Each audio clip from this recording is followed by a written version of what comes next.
Salut mes petits cookers. Alors aujourd'hui mes petites pommes de terre sautées tournées persillade. Alors on se lave bien sûr bien les mains avant, hein. Regardez. Hein, je les ai même frotté à l'éponge un petit peu avant. Alors désolé d'avoir des mains de travailleurs, hein, mais bon voilà.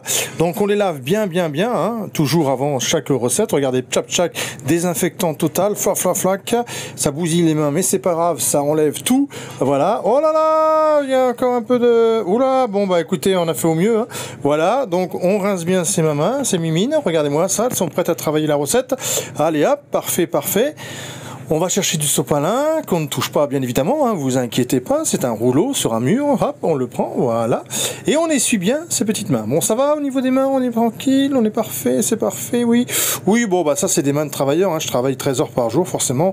Ceux qui sont dans un bureau ont des mains beaucoup plus nickel, bravo à vous.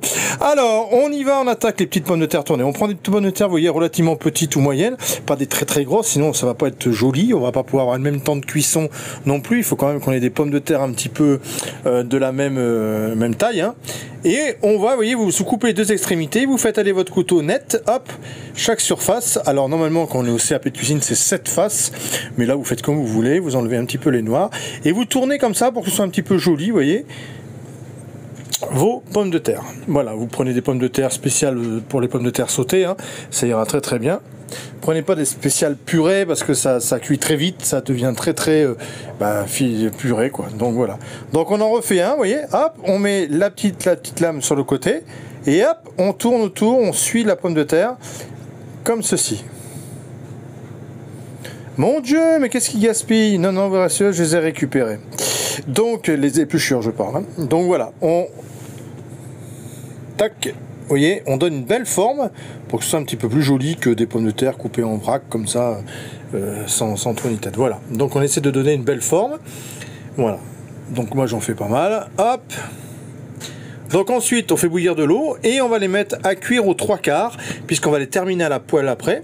Donc vous les mettez à cuire aux 3/4, en fait vous plantez un couteau quand vous voyez que ça s'enfonce facilement, que ça se détache lentement du couteau, c'est que c'est prêt. Donc vous suivez à peu près aux 3/4 de cuisson. Ensuite vous égouttez vos pommes de terre, une belle noisette de beurre. Alors là on y va, on ne chôme pas sur le beurre.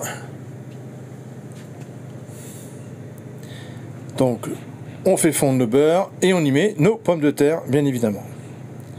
Et là, on va bien les faire dorer, on va bien les faire colorer, on va bien les faire imprégner de tout. Donc on va saler, poivrer, bien évidemment. Voilà. Ensuite, je vais y mettre du ras à la noute, un petit épice. J'aime bien le ras à la noute avec la pomme de terre et la persillade, ça se marie très bien. Vous pouvez mettre également du curry. Vous voyez, je touche pas trop les pommes de terre, hein. Je les laisse bien marquer, je les remue pas tous les 2 minutes en fait. Hein. Je les mets, je les laisse bien prendre la première coloration et après je les remue. Mais je les remue pas tout le temps, sinon elles ne colorent pas, elles restent pas. Il faut les laisser colorer face à la poêle et au beurre. Donc là je mets pas mal de persillade, une bonne grosse cuillère. Là on a une cuillère à soupe de compétition, donc j'en mets même 2, vous voyez. Donc on n'hésite pas à mettre bien de la persillade. Voilà. Et là on remue de temps en temps bien évidemment, mais sinon voilà, hop, on les relaisse après 2 petites minutes, on les touche pas pour qu'elles se colorent bien à la poêle et qu'elles restent bien à la poêle. Je remets une petite noisette de beurre parce que contrairement à moi la pomme de terre boit beaucoup, donc on n'hésite pas à remettre une petite noisette de beurre pour continuer la coloration, que ce soit gourmand. Voilà, elles sont pas mal du tout, hein. Regardez-moi ça. Ça commence à être joli.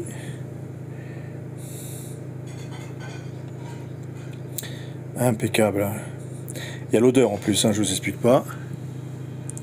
Et donc voilà, on va les dresser. Donc vous les servez avec une viande, un poisson, ce que vous voulez. On va dresser nos jolies petites pommes de terre dans l'assiette. À côté, pendant ce temps-là, j'ai fait juste fondre une petite noisette de beurre avec un petit peu de persillade encore. Pour juste mettre un petit filet de beurre persillade encore par-dessus, qui n'aura pas cuit, en fait, qui sera juste fondu. Voilà, vous voyez, donc il y en a une qui s'est fait la malle. Hop, on la remet en état. Voilà. Et là, je mets mon petit beurre fondu, vous voyez, juste avec la persillade, pas cuite en fait, hein, juste chauffée. Et voilà. Voilà ma petite recette de pommes de terre, persillade, mes petits cookers. À bientôt à vous. Ciao, merci beaucoup. Ciao.